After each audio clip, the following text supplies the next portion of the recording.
Dia, and in this video I will talk about tunic. The tunic is a loose garment that covers chest, shoulder, and back. The shirt can be sleeved or sleeveless and extend up to the hips or above the knees. The origin of tunic is a garment called tunica. These clothes were worn by the ancient Greek, ancient Roman, and Eastern Roman Empire. In ancient Rome, the tunic was both men's and boys' clothing.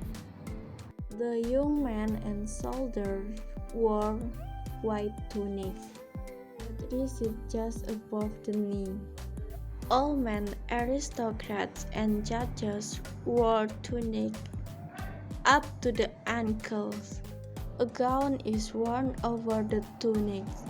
Ordinary people wore tunics made of white wool. No one from among the common people was allowed to wear a purple tunic. Okay, that's all.